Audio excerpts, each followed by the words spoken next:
Vous avez toujours fait frire le poisson de la mauvaise manière sans même vous en rendre compte. Si vous faites frire du poisson à la maison en le mettant directement dans l'huile, arrêtez tout de suite. De cette façon, vous n'obtiendrez jamais un poisson croustillant. Et en plus, vous allez salir vos ustensiles et les murs avec des éclaboussures d'huile.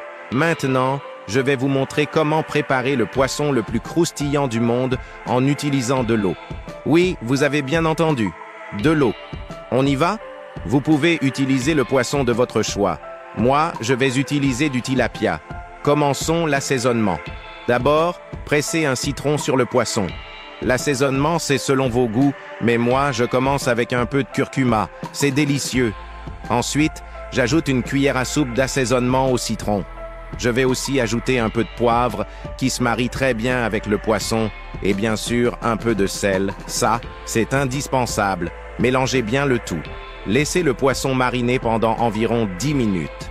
Petit rappel, je fais à ma façon, mais vous pouvez utiliser les épices que vous préférez. L'important, c'est de bien mélanger pour que le poisson absorbe toutes les saveurs. Pendant que le poisson marine, je vais vous montrer un des secrets pour faire le poisson le plus croustillant du monde. Dans un bol, ajoutez une tasse de farine de blé, une tasse de farine de maïs, une cuillère à soupe de sel. Mélangez bien tous les ingrédients. C'est tout simple. Qu'est-ce qu'on fait maintenant? Prenez les filets de tilapia et passez-les bien dans ce mélange de farine, comme je vous montre dans la vidéo. Couvrez bien chaque morceau de poisson avec le mélange. Et maintenant, vient le grand secret pour qu'il soit super croustillant. Prenez le poisson pané et plongez-le dans l'eau. Ensuite, enlevez l'excédent et laissez égoutter. Dès que ça ne goûte plus, mettez le poisson directement dans l'huile chaude. C'est incroyable. Je vais le refaire pour vous montrer. Regardez comme c'est parfait. On plonge le poisson pané dans l'eau, on le retire, on laisse égoutter, puis on le met directement dans l'huile. Et pourquoi on fait ça? Regardez bien. J'ai mis ma main au-dessus de la casserole. Pas une seule goutte d'huile n'a sauté. La casserole est propre. Il n'y a pas d'éclaboussure sur les côtés. Ma main est juste au-dessus et il ne se passe rien. Cette technique est super importante pour éviter de mettre le bazar dans la cuisine. Et le meilleur dans tout ça, le poisson est extrêmement croustillant. Regardez notre poisson prêt. Quelle merveille! Super savoureux. Chez moi, je prépare toujours le poisson comme ça. Écoutez le son du poisson. Super croustillant. Un vrai délice. Alors, la prochaine fois que vous ferez du poisson à la maison, faites-le de cette manière. Je suis sûr que vous allez adorer. Et si vous voulez, vous pouvez ajouter un peu plus de citron par-dessus pour le rendre encore plus savoureux. Vous avez déjà préparé du poisson comme ça? Essayez aujourd'hui même et découvrez le meilleur poisson du monde. Ensuite, il ne reste plus qu'à savourer. Un grand merci d'être resté jusqu'à la fin de la vidéo. Laissez votre commentaire, un grand merci et à très bientôt pour une prochaine vidéo. Je ne fais plus frire le poulet. Maintenant, je le fais cuire dans l'eau. Dans une casserole avec de l'eau, je vais ajouter 800 g de cuisse de poulet, une cuillère à café de sel, une cuillère à café de paprika, une cuillère à café de poivre noir et 3 gousses d'ail hachées. On va tout mélanger avec une spatule. Et avant que j'oublie, dis-moi de quelle ville tu regardes cette vidéo, comme ça je peux te faire une dédicace spéciale. La dédicace d'aujourd'hui va à Gianna Morris, de Chicago. Je suis tellement heureuse que tu apprécies nos recettes. Ajoutons une demi-tasse d'eau. Je suis sûr que tu vas adorer le résultat. Laisse cuire pendant 5 minutes. Ensuite, remue à nouveau avec la spatule. Dis-moi comment tu aimes préparer le poulet chez toi. J'aimerais beaucoup le savoir. Ensuite, on va ajouter 2 cuillères à soupe de miel. C'est l'un des ingrédients clés. Je vais aussi utiliser 2 cuillères à soupe de moutarde, 2 cuillères à soupe de ketchup, un quart de tasse de sauce soja et une cuillère à soupe de sauce piquante. Avec seulement quelques ingrédients du quotidien, on peut préparer un repas plus savoureux que beaucoup de plats servis au restaurant. C'est une excellente option pour les jours où tu n'as pas beaucoup de temps pour cuisiner. Montre cette recette à cet ami qui adore le poulet. Je suis sûr qu'il va l'adorer et vouloir la refaire souvent. Quand je prépare ça à la maison, il n'en reste jamais. C'est vraiment impossible de manger un seul morceau. Regarde comme c'est joli. Et crois-moi, Le goût est encore meilleur. Cette recette est devenue l'une de mes préférées dès la première fois que je l'ai essayée.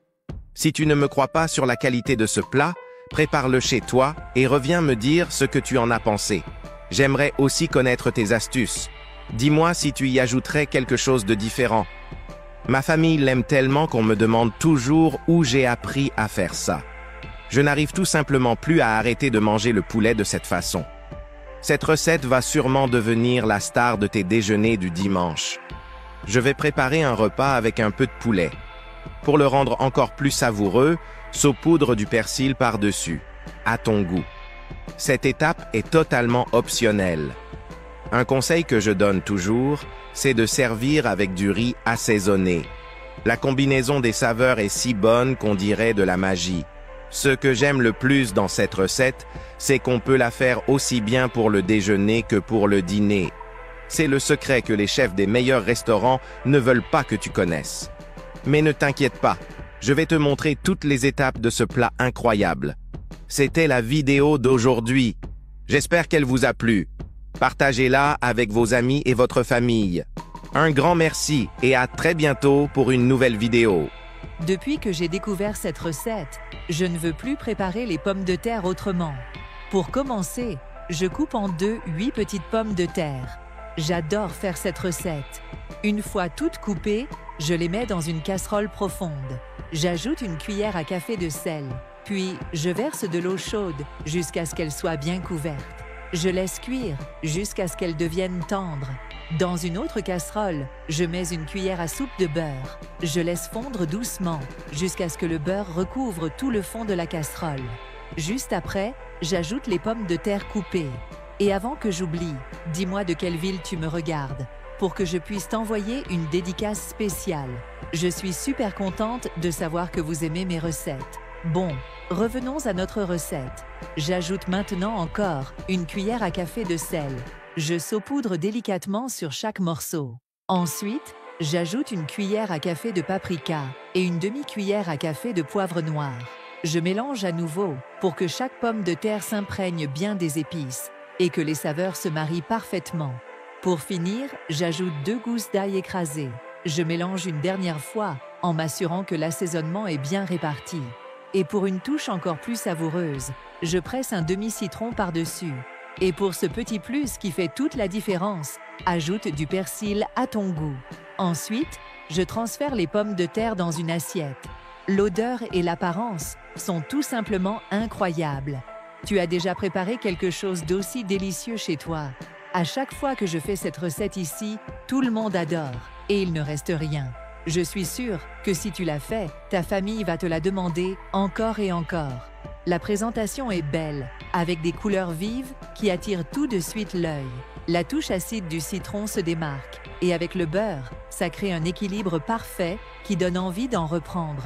Chaque bouchée confirme que cette combinaison toute simple est juste parfaite. Cette recette va sûrement devenir un classique dans ta cuisine. Si tu testes, n'oublie pas de revenir dans les commentaires pour me dire ce que tu as pensé de l'astuce.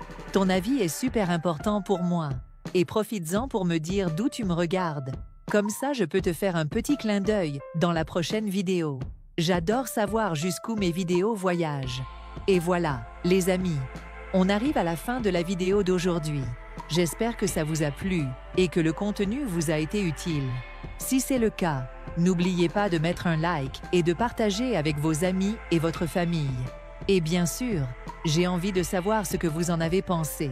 Laissez un commentaire juste en dessous avec vos avis ou des idées pour les prochaines vidéos. J'adore vous lire. Un grand merci de m'avoir regardé et à très vite dans une prochaine vidéo. Bisous.